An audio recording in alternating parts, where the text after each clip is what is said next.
Hello, welcome to the 29th episode of Join Us at the Table. My name is Hannah, And I'm John. and we are thrilled to be joined by Sophia today, the founder of Clara. Sophia is a sophomore here at Santa Clara University, pursuing a bachelor's in economics while also founding her own startup, Clara, an AI-powered ESG platform where fashion brands build verified sustainability profiles and conscious consumers can discover which brands are truly making progress. Welcome, Sophia. Thank you so much for joining us today. To start, I would love to hear more about your journey as a full-time student while also founding Clara. Yeah, thank you so much for having me. I think the work done by the Sustainable Business Institute is both encouraging and inspiring for mission-oriented entrepreneurs. So, love all that you guys are doing.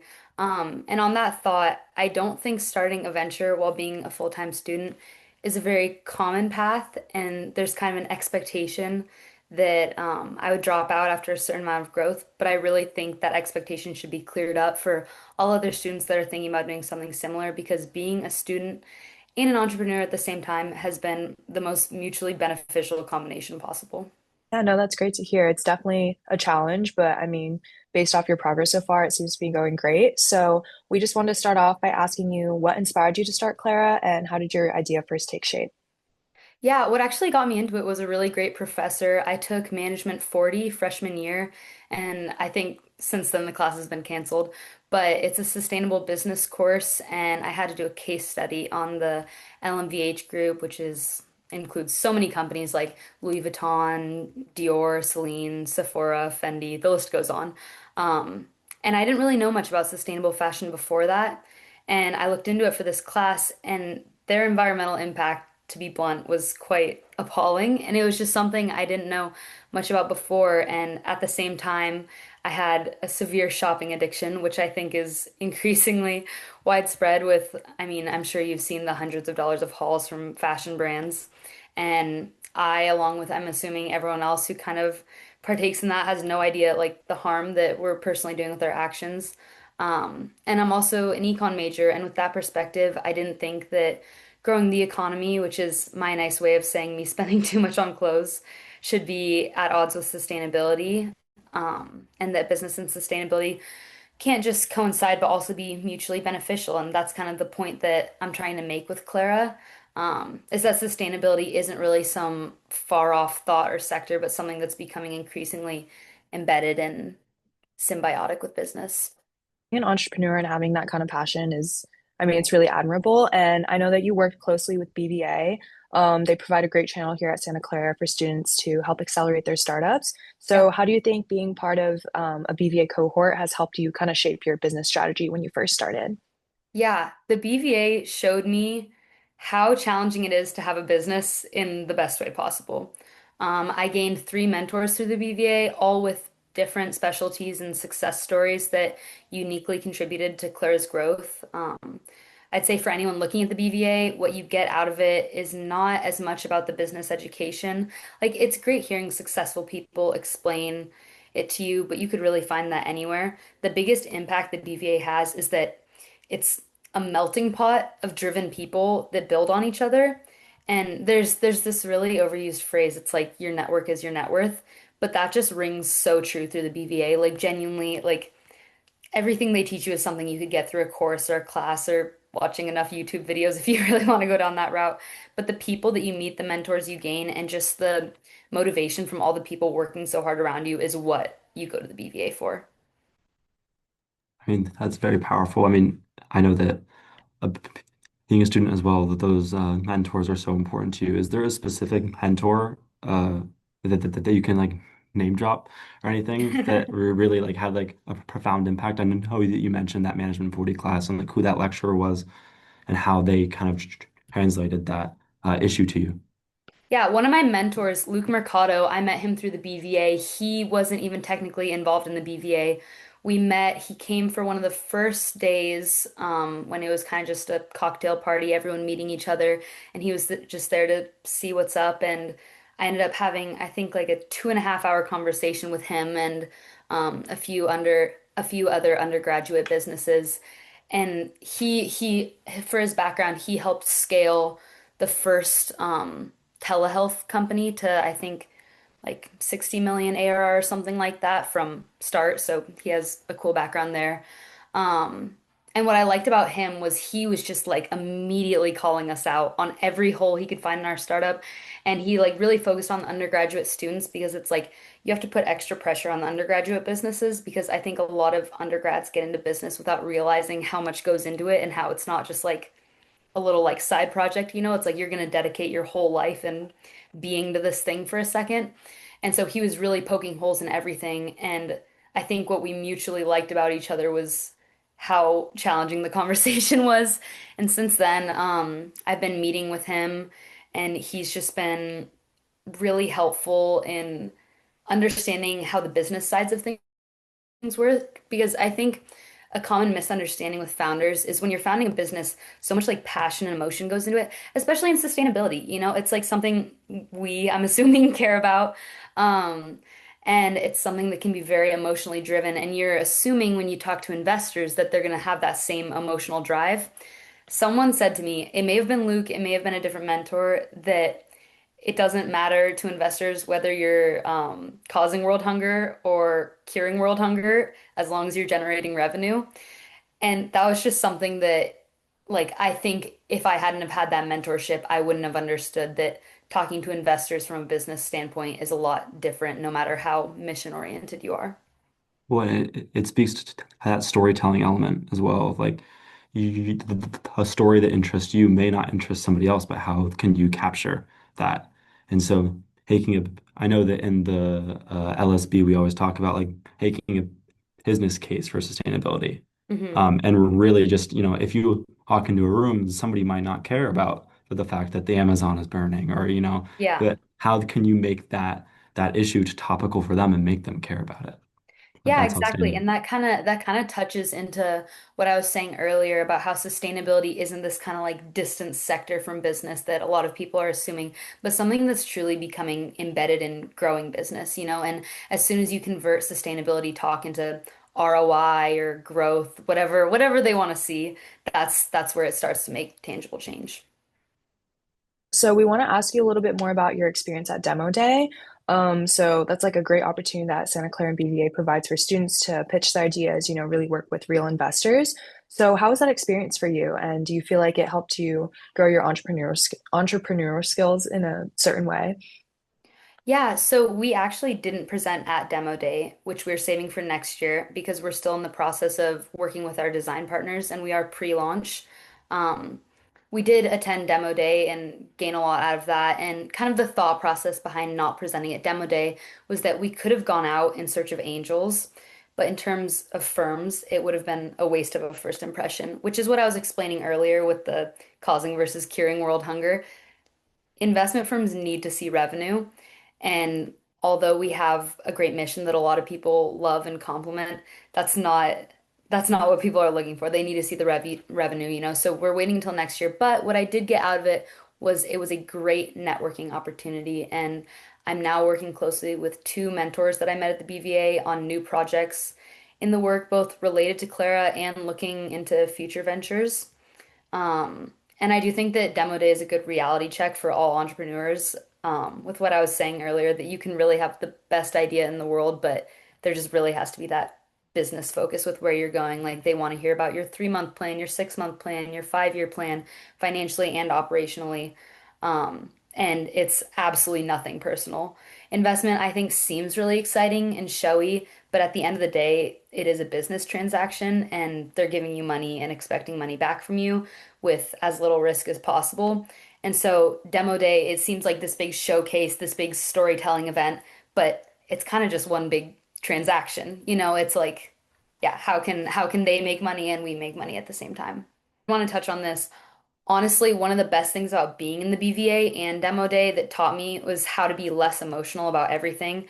I honestly don't take anything personal when it comes to business anymore, whether it's perceived success or failure, and especially compliments. You have to drown all of that out and just focus on outcomes. And sometimes that holds a lot of people back from entrepreneurship, because they have such a heavy focus on inputs and outputs, because that's a lot of what we're taught, like in younger schooling and stuff like that, is just like do this busy work, see what happens from this. But when you kind of orient yourself towards outcomes, you'll see an abundance of opportunities come your way. And I have that mindset thanks to the BVA. Well, that's really interesting, and kind of to transition from there, learning about how you use the BVA to start Clara. Could you give us like a brief overview of a Clara business model, and then after we can kind of break that down in terms of sustainability? Yeah, so Clara is a social e-commerce platform at the end of the day. And what it is it represents solely sustainable fashion brands, and our model is affiliate based. So consumers come onto our platform and they shop sustainably. They get a myriad of discounts and rewards just for sustainable behaviors and choosing brands that are ethical. And every time a transaction is placed through Clara, we earn affiliate commission and brands earn new customers. So, not reinventing the wheel or anything there. Um, and so with that being said, like with sustainability being more important now than ever in business, as I'm sure you know and you've experienced, what initially interested you in like implementing sustainability into Clara? Like I know you talked about that class, but you you could have just made any type of affiliate program, but it happened to be sustainability. So like, what pushed you over that edge? Are there any like experiences you had in a fashion industry that influenced that? Yeah, so I fell down the deepest rabbit hole known to man, which is honestly what Clara came out of. And I think there are a lot of great organizations attempting to do something similar, but clearly not to the standard we need because of the impact at which fashion is growing. And a big part of this is your popular culprits, your Shein, Zara, Temu, Target, all the big name brands you can think of. Their overall growth of the use of polyester driven by ultra fast fashion companies. I don't have a statistic that comes to mind, but the fashion industry's impact is growing.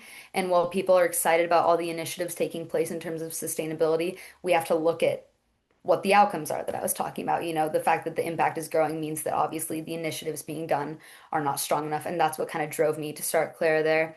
And another part of it is performatism, which is what I most took issue with. I think there's a lot of performative sustainability campaigns where companies have realized that as long as they can elicit a strong, positive emotional response, whether that's telling people they're saving animals or it's a lot of animal based. People really love to see that like rabbits are being saved, but they can get away without doing anything that's actually impactful. One example I can think of that I think is pretty controversial is B Corp certification. They have a fantastic mission, but their standards are simply not high enough to enact meaningful change at the rate that it needs to happen. For example, a company needs to score 80 points or more out of a possible 200 points on the B impact assessment to be certified. And that their scoring system allows companies to do very well in certain categories and poorly in other categories, and yet still qualify. So, say, like I was saying earlier, say they have really good efforts in place for animals, but they're not doing very well within their supply chain. They could still be certified as long as they're getting maybe all of those 80 points from helping animals or something like that. Um, and then further, if a brand has like an opaque supply chain, which is a huge issue that Claire is working on our back end consulting with our brand partners. But if they have an opaque supply chain and they don't really know what's going on, B Corp just says, okay, tell us what you do know and we'll certify you from there, which doesn't work. You know, like if a country or if a brand doesn't know that the country that their clothes is being produced in is Bangladesh, where there's a high impact and that just gets skipped over because they don't know about it, that's an issue, you know? Yeah, and a good example of this that got a lot of media publicity was Princess Polly being B Corp certified. That happened on July 10th, I think, 2025. That might be like a couple days off, but somewhere around there. And that was they're one of the biggest fast fashion culprits like on Earth. And the fact that they got certified shows that there's something seriously wrong with the certification system. And I think that lack of transparency to consumers needs to be fixed and something that especially people within our generation are starting to care more and more about. Wow. And so you can, I mean, from my perspective here, I'm seeing this as like almost like a protest to these the issues that lie within these standardization procedures from like B Corp that they're not quite strict enough and that they're not doing what they're really intending to be done. Like they'll often start with the right mission, but that over time that kind of slowly fades away. And so how can you, as you know, the founder of a company like Clara, make sure that doesn't happen with you in the future, like 10 to 15 years? Yeah. How can you maintain that mission-driven, value-driven business strategy? That is a really good question. I'm glad you care about that. Just kind of radical transparency. That's what we're going for. When we do have our launch later in November, we will be publishing our methodology to get rid of any sort of black box certification, which is another thing that most other certifications struggle with. That term black box certification is just all these sustainability certifications. They'll just certify a company and then not talk about the standards in which they're certified. So that's an issue. We want our consumers to know exactly how we're certifying a company, which our process is pretty thorough, I have to say, which is kind of tedious, but I think that extra step is gonna help reforge that connection between consumers at brand and brands, which I think unrelated to sustainability is really interesting that consumer trust in brands is at an all-time low, both within sustainability and within other issues in the business sector. But we're kind of hoping to help that too, because all of these brands are very like story driven, family driven, emotion driven, and the fact that consumers feel they can't trust them anymore is something that needs to be fixed. Well, yeah, and I know that at least when I'm shopping or when I'm looking online, I see all these scope one, scope two emissions, these types of reporting. I maybe know what that means from Yeah. being a student and involved in the sustainability space, but not everyone knows what that means. And also, if you don't know what that means, how can you verify that that data is legit, or where is it coming from? Or That's true. what That's are why, SASB standards? You know, like, yeah, that's why I think a lot of people like good on you. I know Emma Watson is like their biggest proponent, and she talks about how it's because they put everything into plain English, and that's what we're trying to do with Clara, is because I think there was some statistic done by the Harvard Business Review. I think it was like 78% of people of our generation want to shop more sustainably. And no one knows what we're saying. Like when I say SBTI, that doesn't mean anything to anyone, and it's not fair to expect that to mean anything to anyone. And it's like shopping, like I don't know about you guys, but when I'm shopping, it's like normally I don't want to take the time to look through the sustainability. I just want to get my shirt, and get on with it. But the point behind Clara is to make it easy and to make it fun because another part of tapping into that is within sustainability people do deep down care about it, but more often than not, it's the virtue signaling. People want to tell other people that they're good people and that they care about sustainability. And there's nothing wrong with that, like we're social creatures and we want to look good to like our friends and family and our communities. And that's what Claire kind of taps into, we're meeting people where they're at, where they want to tell people that they're shopping sustainably. And so we have all sorts of like competitions and gamification and reward systems where you can tell people about your purchases and kind of flaunt a little bit. yeah, and I know earlier you briefly mentioned that you have like a very rigorous process of uh, applying these standards and authenticating the data these companies give you. And so I'd like to ask you, like, how does that happen? How do you validate quality, authenticity, and completeness of the data that brands upload to Clara to or in partnership with you? Yeah. So this is what sets Clara apart is that we quite literally go product by product and by the volume at which they're producing.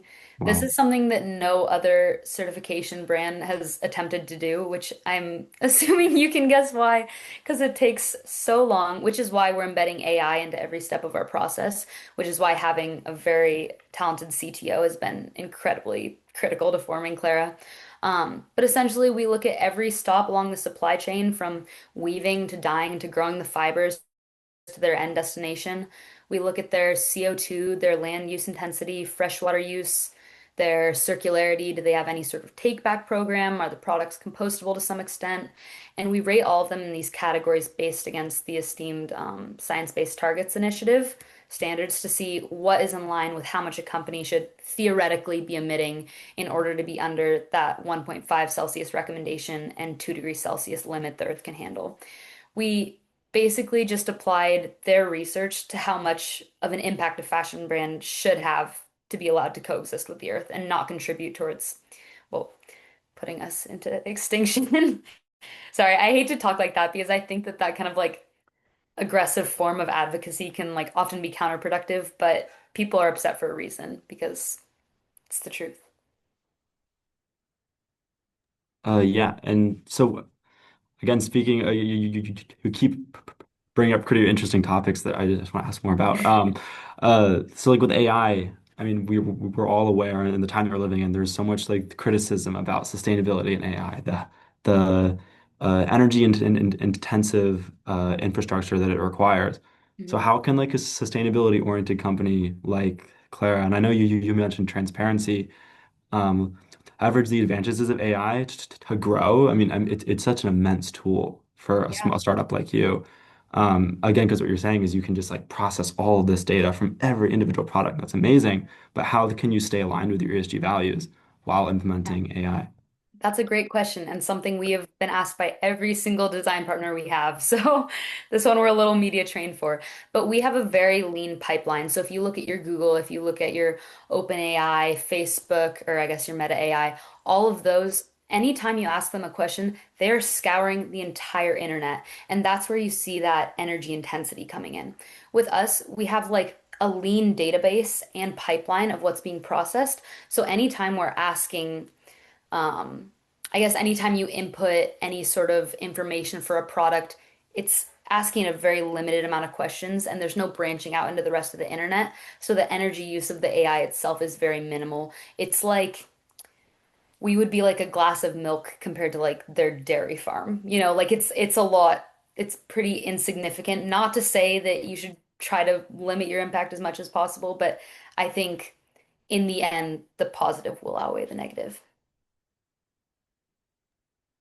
Yeah, I think that's a really great point to bring up. I mean, it's been like huge in the news recently about how AI is kind of affecting sustainability, but I think Yeah. it's great that you guys are looking for ways to incorporate it and like utilize this new technology while also still maintaining your sustainable practices.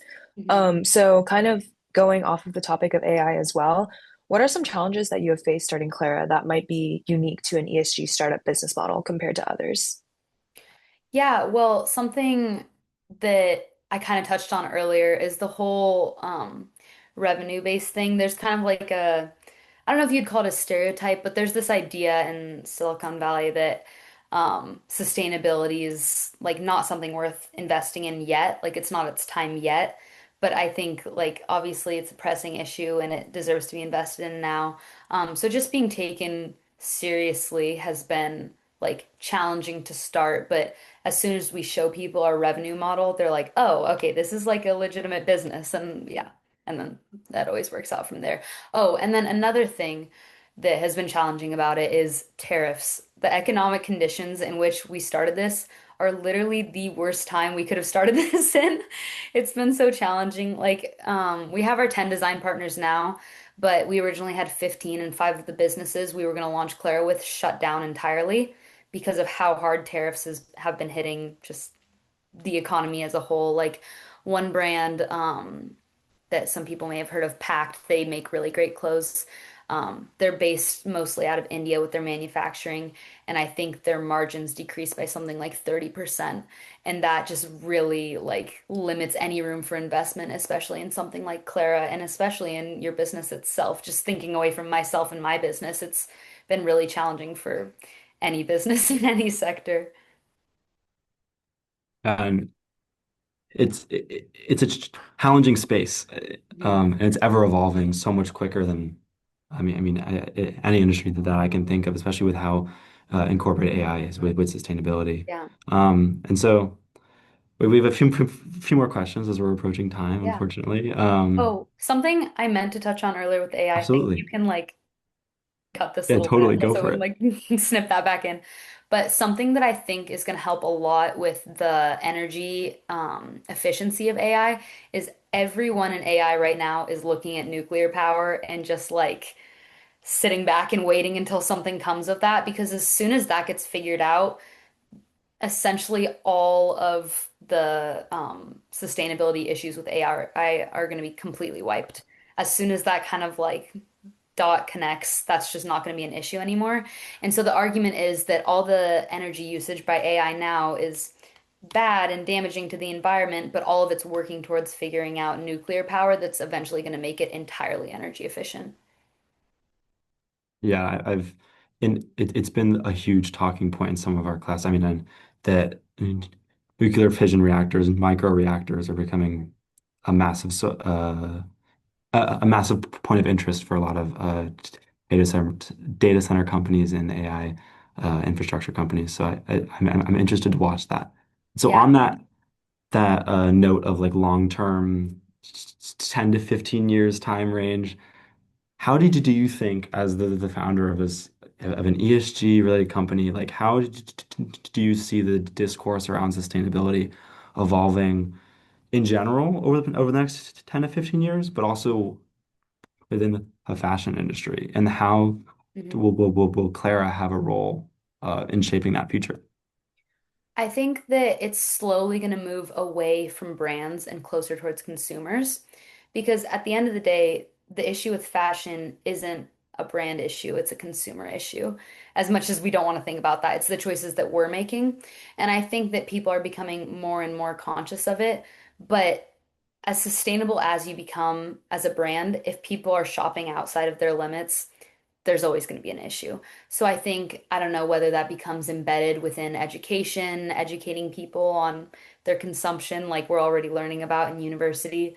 Um, or, yeah, I don't know. I think it's going to be a lot put more onto consumers. And then in the sustainability space, I think sustainability is going to become more of just like, if you're talking about a business, it would be like talking about operations or talking about finance. It's going to fall in line with those categories because, like, where we're moving right now, this is going to be, I mean, we're already seeing it embedded in most businesses, but the sector's just growing and growing. Yeah, I mean, it all comes full circle back to our conversation about communicating in this field of sustainability, educating and communicating. And Yeah.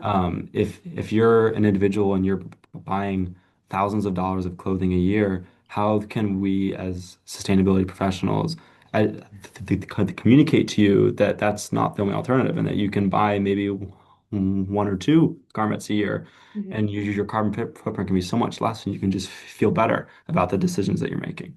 Yeah, and that's like a deeper psychosocial issue, which I wish I knew more about, but Yeah. I don't know how that's going to be widespread addressed. Someone's going to have to go out there and I guess rewire our brains. But yeah, that's a great point. Well, it seems like you're giving it a shot, which is great from Clara. And so finally, to start to wrap up, I have a question for all of the students that may be tuning into this. And as a student myself, what advice would you give to a student who's interested in starting a business, but feels uncertain about the or hesitant about actually putting the foot down and putting pen to paper? I have two. So for someone who's hesitant about starting, I would say really internalizing that any skill can be learned. Within my friends and really all college students that I've talked to, I've noticed there's a lot of limiting beliefs around what we can do. Like, I feel as if we kind of like sit around and watch reels of people doing cool shit and think, wow, that's awesome. I can't imagine how they did that. You could learn how to do literally anything right now. I could become a doctor, I could become an engineer. You could do anything. I know how to run a startup because I ran a startup. You like, I know I sound like a Nike ad, but you just have to go do it and like just see how it works. And I just started doing it. I messed up a bunch of things and had really generous, patient, and sometimes mean people help set me on the right track. And that's why I have a business now. And then for my second part, which is more focused towards people that are kind of starting off, or really any student that's interested in getting into the BVA, is always do as much as you can for the people around you. Always extend as far of a helping hand as you possibly can in Silicon Valley because I cannot emphasize enough how much everything comes back to you. You will notice as soon as you're in the BVA or talking to people in Silicon Valley that everyone wants to connect you to people that they know that could help you or straight up just give you their time and knowledge for what seems like out of the kindness of their heart, which in part is true, but majority because they understand that everything comes back to you. And I have a hard rule in every meeting that I take. I always have something to offer the person I'm talking to, whether it's a piece of knowledge they didn't have before, a contact that could help them, my personal time and effort in business. And every single time without fail, my efforts have came back to me threefold. So yeah, just go out there and do nice things for people. Yeah, that's all great advice. I think it's really inspirational to actually talk to a student who has been working a startup. As a college student myself, I know that there's so many things to juggle, but I can only imagine, being an entrepreneur while also being a full-time student. We just want to wrap it up with one final question related to Clara. What are the next steps that are in the foreseeable future for Clara? Yeah, so we're still working together with our design partners to really make this thing that reaps the most value for them and for our users alike. But we should be launching end of November, so stay tuned for that. Subtle plug if you want to follow our Instagram, it's ai.clara.co. See what we're doing, see what we're talking about. We really make an effort on there to put all of our sustainability efforts into the plain English that we were talking about earlier. So if you want to grow your knowledge on sustainability in general, even if you don't know how to or even want to practice it, if you just want to know more, check us out. Thank you so much for joining us, Sophia. We'll have the link of her website to Clara as well as the Instagram linked in the bio of this YouTube video. It was great to hear insights on business sustainability in the fashion industry and how you've leveraged AI in a sustainable manner. We hope you've enjoyed today's episode of Join Us at the Table. If you'd like to learn more, please visit our SBI website and follow us on Instagram. And thank you so much for listening. Thank you, John, and thank you, Sophia, so much for all of your help. Thank you.